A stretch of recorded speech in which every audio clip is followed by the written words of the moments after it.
السلام علیکم ورحمۃ اللہ وبرکاتہ۔ الحمدللہ رب العالمین والعاقبۃ للمتقین والصلاة والسلام علی خیر خلقہ محمد وآلہ وصحبہ اجمعین ومن تبعہم بإحسان الی یوم الدین وبعد۔ اللہم رب اشرح لی صدری ویسر لی امری واحلل عقدۃ من لسانی یفقہوا قولی۔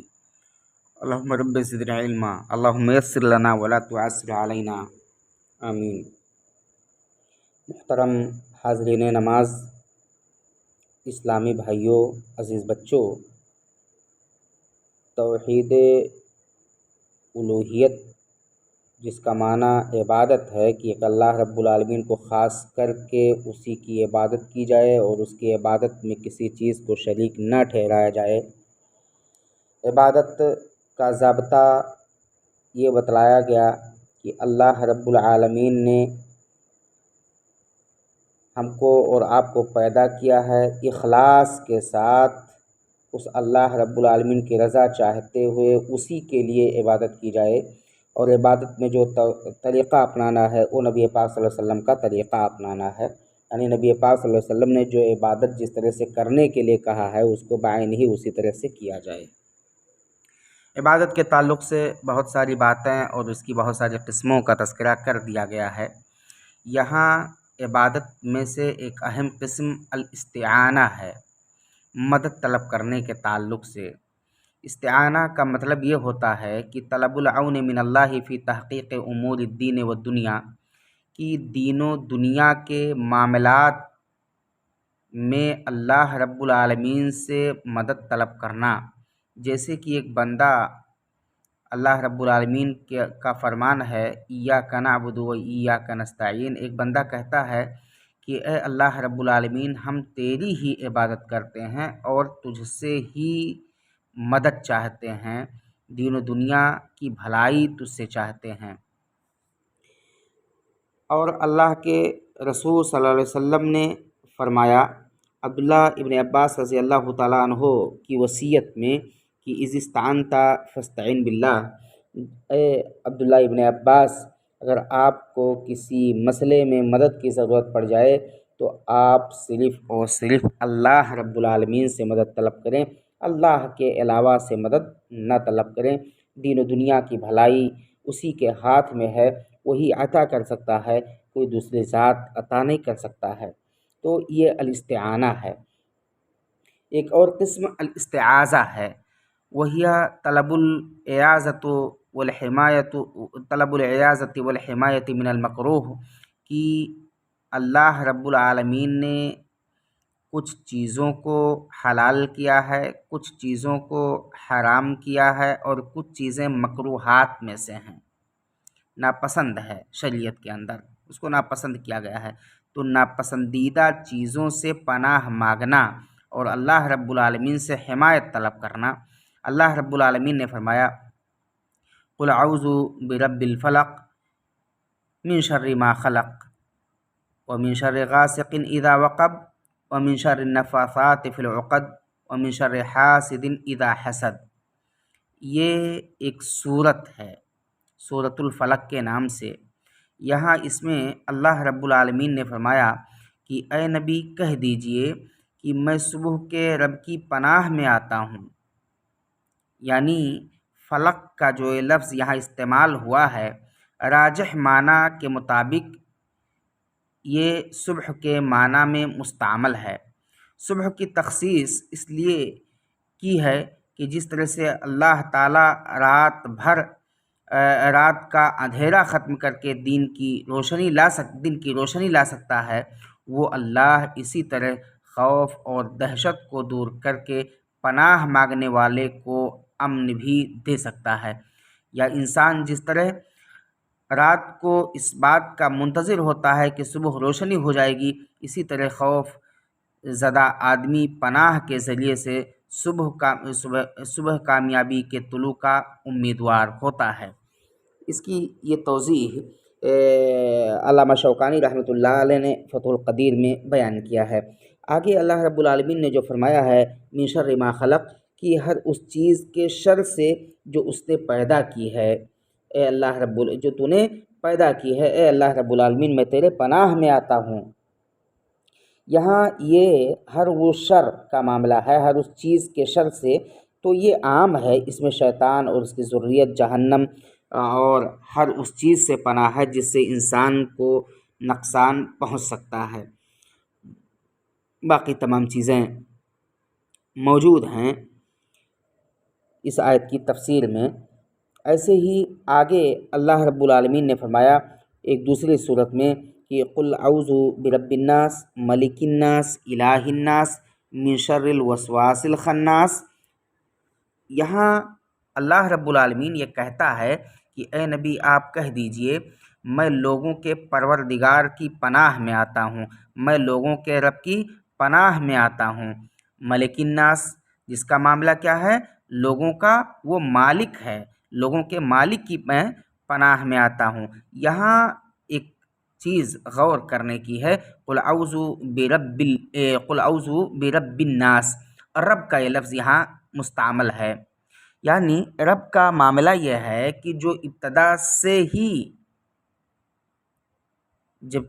یعنی رب یہ پروردگار، خالق، مالک، رازق ہے اور یہ ابتدا سے ہی ہے۔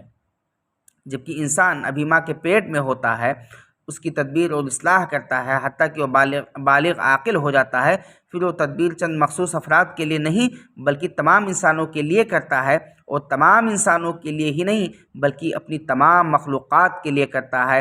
یہاں صرف انسانوں کا ذکر انسان کے اس شرف و فضل کے اظہار کے لیے ہے جو تمام مخلوقات پر اس کو حاصل ہے۔ آگے اللہ رب العالمین نے فرمایا ملک الناس، لوگوں کے مالک کی، یعنی لوگوں کے مالک۔ لوگوں کا مالک کون ہے؟ یہ اللہ رب العالمین ہے، جو ذات تمام انسانوں کی پرورش اور نگہداشت کرنے والی ہے، وہی اس لائق ہے کہ کائنات کی حکمرانی اور بادشاہی بھی اس کے پاس ہو۔ آگے اللہ رب العالمین نے فرمایا الہ الناس، لوگوں کے معبود کی پناہ میں آتا ہوں۔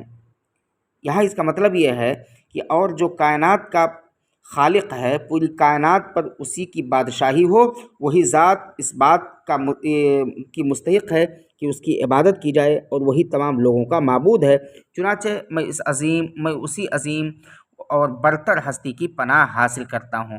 آگے اللہ رب العالمین نے فرمایا من شر الوسواس الخناس، وسوسہ ڈالنے والے، پیچھے ہٹ جانے والے کے شر سے میں پناہ چاہتا ہوں۔ یہاں وسواس کا لفظ استعمال ہوا ہے۔ وسواس کا یہ معنی بعض لوگوں کے نزدیک اسم فاعل الموسوسوں کے معنی میں ہے، اور بعض کے نزدیک یہ ذل وسواسی ہے، یعنی وسوسہ مخفی آواز کو کہتے ہیں۔ شیطان بھی نہایت غیر محسوس طریقوں سے انسان کے دل میں بری باتیں ڈال دیتا ہے، اسی کو وسوسہ کہا جاتا ہے۔ الخناس شیطان کی یہ صفت ہے، جب اللہ کا ذکر کیا جائے تو یہ کھسک جاتا ہے، اور اللہ کی یاد سے غفلت برتی جائے تو دل پر چھا جاتا ہے۔ آگے اللہ رب العالمین نے بیان کیا الذی یوسوس فی صدور الناس، کہ جس شیطان کا معاملہ یہ ہے جو لوگوں کے سینوں میں وسوسہ ڈالتا ہے۔ آگے پھر من الجنۃ والناس، خواہ وہ جن میں سے ہوں یا انسانوں میں سے ہوں، اللہ رب العالمین نے سب سے پناہ مانگنے کے لیے کہا ہے۔ تو استعاذہ یعنی کسی کے شر سے بچنے کے لیے انسان کسی سے حمایت طلب کرے یا پناہ مانگے۔ تیسری قسم ہے الاستغاثہ، طلب الغوث، مدد طلب کرنا، اور غوث کا یہ معنی، استغاثہ کا یہ معنی، اس کا مطلب ہے کہ الانقاذ من الشدۃ والہلاک، کہ انسان پناہ چاہے سختی میں اور ایسے ہی ہلاکت سے بچنے کے لیے مدد طلب کرے، جیسے کہ اللہ رب العالمین نے فرمایا استستغیثون ربکم فاستجاب لکم انی ممدکم بألف من الملائکۃ مردفین۔ یہاں اس آیت کا معنی ہے اس وقت کو یاد کرو جب تم اپنے رب سے فریاد کر رہے تھے، پھر اللہ نے تمہاری سن لی، فاستجاب لکم، پھر اللہ رب العالمین نے تمہاری سن لی کہ میں تم کو 1000 فرشتوں سے مدد دوں گا جو لگاتار چلے آئیں گے۔ یہاں اس کا معنی، اس کی تفسیر، اس کی توضیح تھوڑا سا اور واضح انداز میں بتانا چاہتا ہوں کہ جنگ بدر میں مسلمانوں کی تعداد 313 تھی، جبکہ کافر اس سے 3 گنا یعنی 1000 کے قریب تھے۔ پھر مسلمان نہتے اور بے سر و سامان تھے، جبکہ کافروں کے پاس اسلحے کی بھی فراوانی تھی۔ ان حالات میں مسلمانوں کا سہارا صرف اور صرف اللہ ہی کی ذات تھی، جس سے وہ گڑ گڑا کر مدد کی فریاد کر رہے تھے۔ خود نبی صلی اللہ علیہ وسلم کا معاملہ یہ تھا کہ الگ ایک خیمے میں نہایت الہا وزاری سے مصروف دعا تھے، جیسا کہ امام بخاری رحمۃ اللہ علیہ نے اپنی صحیح بخاری کی کتاب المغازی میں اس کو بیان کیا ہے۔ چنانچہ اللہ تعالیٰ نے دعائیں قبول کی اور ایک 1000 فرشتے ایک دوسرے کے پیچھے مسلسل لگاتار مسلمانوں کی مدد کے لیے آ گئے۔ تو یہاں یعنی کسی بڑی مصیبت سے پناہ طلب کرنے کا معاملہ یہ ہے، بچنے کا معاملہ یہ ہے، بچنے کے لیے اللہ رب العالمین سے فریاد کرنے کا معاملہ یہ استغاثہ کہلاتا ہے۔ ایک اور قسم ہے الذبح۔ ذبح اس کا مطلب یہ ہے کہ اللہ رب العالمین کی قربت چاہتے ہوئے مخصوص طریقے پر جانوروں کا خون بہایا جائے اور ان سے ان کی روح کو الگ کیا جائے، جیسے کہ اللہ رب العالمین نے فرمایا قل ان صلاتی ونسکی ومحیای ومماتی للہ رب العالمین لا شریک لہ وبذالک امرت وانا اول المسلمین۔ یہاں اللہ رب العالمین نے فرمایا ہے کہ اے نبی کہہ دیجئے یقیناً میری نماز، صلاتی یقیناً میری نماز، اور ایسے ہی آگے اللہ رب العالمین نے فرمایا ونسکی اور میری تمام عبادتیں، ومحیایا اور میرا زندہ رہنا، ومماتی اور میرا مر جانا کس کے لیے ہے؟ للہ رب العالمین، اس اللہ کے لیے ہے جو دونوں جہان کا رب اور پالن ہار ہے، اس اللہ رب العالمین کے لیے ہے جو دونوں جہان کا خالق، مالک اور رازق ہے، اور وہی عبادت کے لائق ہے۔ لا شریک لہ بذالک امرت وانا اول المسلمین۔ آگے اللہ رب العالمین نے فرمایا ہے کہ وہ ذات جو رب العالمین ہے اس کا کوئی ساجی اور شریک نہیں ہے، اور اسی کی عبادت کا مجھے حکم دیا گیا ہے، اور تمام مسلمانوں کو اسی کی عبادت کا حکم دیا گیا ہے۔ دوسرے مقام پر اللہ رب العالمین نے ارشاد فرمایا فصلی لربک وانحر، آپ اپنے رب کے لیے نماز پڑھیے اور اپنے رب کے لیے قربانی کیجیے۔ ہم اور آپ قربانی کرتے ہیں، ذبیحہ پیش کرتے ہیں، ایسے وقت میں ہمارا اور آپ کا معاملہ یہ ہوتا ہے، ہمارا اور آپ کا معاملہ یہ ہونا چاہیے کہ ہم اور آپ دکھاوے کے لیے یہ عمل نہ انجام دیں، ریاکاری کے لیے یہ عمل انجام نہ دیں، بلکہ رضائے الہی کے لیے اپنی نیت کو خالص کر کے یہ عمل انجام دیں۔ اگر ایسا کریں گے تو انشاءاللہ اللہ رب العالمین ہمیں ڈھیروں اجر سے نوازے گا۔ اس کے بعد ہے النذر۔ نذر کا معاملہ ہوتا ہے کہ انسان کا کسی چیز کو اپنے نفس کے لیے لازم کر لینا، یا ایسے ہی اللہ رب العالمین کی اطاعت کرنا ہے ہمیں اور آپ کو، اچھے اعمال کرنا ہے، لیکن بعض اچھے اعمال کو انسان اپنے اوپر واجب کر لے، جیسے کہ اللہ رب العالمین نے فرمایا یوفون بالنذر ویخافون یوما کان شرہ مستطیرا۔ یہاں اللہ رب العالمین نے فرمایا کہ جو لوگ نذر پوری کرتے ہیں اور اس دن سے ڈرتے ہیں جس کی برائی چاروں طرف پھیل جانے والی ہے۔ کیا مطلب ہے؟ یوفون بالنذر یعنی صرف ایک اللہ کی عبادت اور اطاعت کرتے ہیں، نذر بھی مانتے ہیں تو اسی کے لیے، اور پورا بھی کرتے ہیں تو اسی کے لیے۔ اس بات سے معلوم ہوا کہ نذر کا پورا کرنا بھی ضروری ہے، بشرطے کہ نذر معصیت کی نہ ہو، گناہ کے کام کی نہ ہو۔ مثلاً ایک آدمی یہ نذر مانے کہ اگر میں فلاں نیک کام میں کامیاب ہو گیا، مجھے کامیابی ملی، تو میں اتنی چیزیں اللہ رب العالمین کے راستے میں صدقہ کروں گا۔ اگر اتنی چیزیں ہیں اس کے پاس، بآسانی صدقہ کر سکتا ہے، تو اس کا پورا کرنا اس کے لیے لازم ہے۔ لیکن اگر کوئی شخص یہ نذر مانے کہ میں فلاں نیک کام میں کامیاب ہو گیا تو میں چوری کروں گا، یعنی کام نیک ہے اور اس میں کامیاب ہو گیا تو پھر ایک غلط کام کروں گا، تو ایسی غلطی یعنی غلط کام صحیح کام میں اگر اس کو فوقیت مل گئی، برتری مل گئی، کامیابی مل گئی، تو تو اس کو پھر جو اس نے نظر مانا ہے غلط کام کرنے کی، اس سے شریعت نے روکا ہے۔ ایک اور چیز کہ ایک انسان اتنی نظر مانے جتنی کی وہ طاقت رکھتا ہو۔ اگر کوئی شخص ایسی نظر مان لے جس کو پورا کرنے کی وہ طاقت نہ رکھتا ہو، تو شریعت نے اس کو پورا کرنے کی اجازت نہیں دی ہے، اس سے روکا ہے، کیونکہ یہ تکلیف مالا یطاق ہے، یہ ایسی تکلیف کا معاملہ ہے، ایسے کام کا معاملہ ہے جس کی انسان طاقت نہیں رکھتا ہے۔ تو جو بندہ اللہ رب العالمین کی اطاعت کی نظر مانے، اس کے لیے ضروری ہے کہ اسے پورا کرے، بشرطے کہ وہ اس کو پورا کرنے کی استطاعت رکھتا ہو۔ لیکن ایسے ہی جو آدمی نظر مانے اللہ رب العالمین کے معصیت کی، گناہ کے کام کرنے کی، تو اس کو وہ پورا نہ کرے۔ صحیح بخاری کے اندر کتاب الایمان امام بخاری رحمۃ اللہ علیہ نے قائم کیا ہے، اور اس کے تحت ایک باب ہے، باب النظر فی الطاعہ، کہ طاعت کی نظر کو پوری کرنا یہ ضروری ہے، اس میں یہ تمام توضیحات موجود ہیں۔ اور پھر آگے اللہ رب العالمین نے فرمایا وَيَخَافُونَ يَوْمًا كَانَ شَرُّهُ مُسْتَطِيرًا، یعنی اس دن سے ڈرتے ہوئے محرمات اور معصیات کا ارتکاب نہیں کرتے۔ برائی پھیل جانے کا مطلب ہے کہ اس روز اللہ کی گرفت سے وہی بچے گا جسے اللہ اپنے دامن عفو میں اور رحمت سے ڈھانپ لے گا، باقی سب اس کے شر کی لپیٹ میں ہوں گے۔ اس سے انسان کو پرہیز کرنا چاہیے، اور ایک انسان کو اللہ رب العالمین کے اطاعت کی نظر مانتے ہوئے اس کو پورا کرنا چاہیے، اور معصیت کے کاموں سے ہر حال میں، ہر انداز میں ایک بندے مومن کو بچنے کی بھرپور کوشش کرنی چاہیے۔ تو یہ سب جو بتائی گئیں، یہ مثالوں کے ذریعے سے سمجھایا گیا، یہ سب عبادت کی قسمیں ہیں۔ اور عبادت کا معاملہ یہ ہے کہ عبادت اللہ رب العالمین کے لیے کرنا چاہیے، غیر اللہ کے لیے عبادت نہیں کرنی چاہیے، کیونکہ غیر اللہ کے لیے کوئی شخص عبادت کرے گا تو اس کے تمام اعمال اکارت اور برباد ہو جائیں گے۔ اللہ رب العالمین ایسوں کو ثواب نہیں دے گا، اور ثواب کے علاوہ اس کے حق میں وہ عقاب، سزا کا ذریعہ بن جائے گا۔ ایک اور بات کہ بندہ عبادت کرتا ہے اپنے اعضاء کے ذریعے سے، تو اس کی کل 3 قسمیں ہیں۔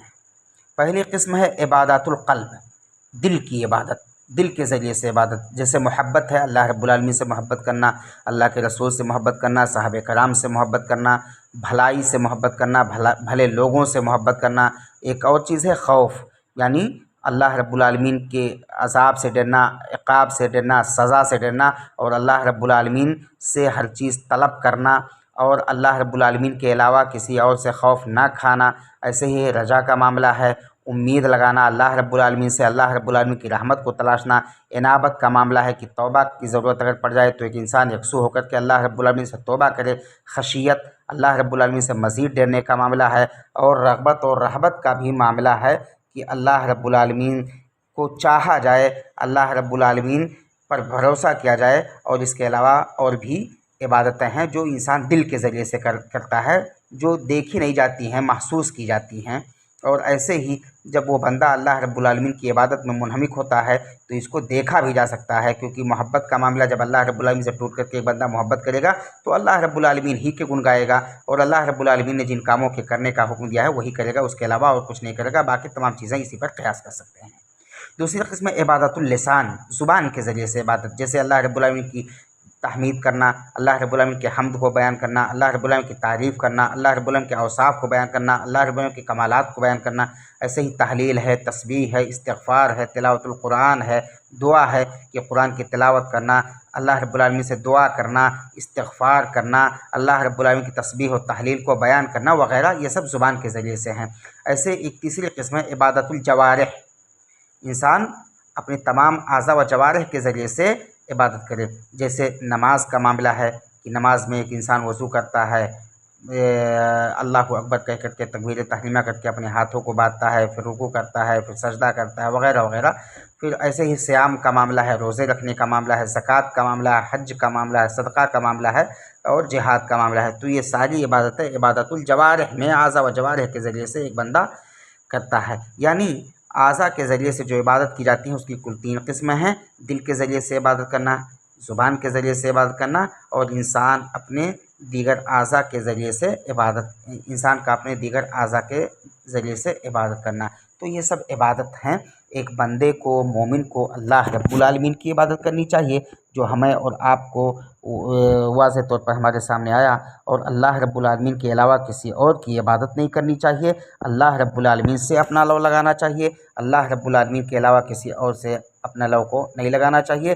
ہم میں سے جو بھی بندہ اللہ رب العالمین کے لیے عبادت کرے گا، اللہ رب العالمین کو چاہے گا، انشاءاللہ اللہ رب العالمین دونوں جہان میں اس کو سرخروی عطا کرے گا۔ اور ایسے لوگ جو اللہ رب العالمین کی عبادت میں غیر اللہ کو شریک ہوں گے، بروز قیامت ان کے لیے ذلت اور رسوائی ہوگی۔ باری تعالیٰ سے دعا ہے کہ اللہ رب العالمین ہمیں عبادت کرنے کے طریقے کو سمجھتے ہوئے نبی پاک صلی اللہ علیہ وسلم کے بتلائے ہوئے اصول و ضوابط کے تحت عمل کرنے کی توفیق دے، آمین۔ وآخر دعوانا ان الحمد للہ رب العالمین۔ السلام علیکم ورحمۃ اللہ وبرکاتہ۔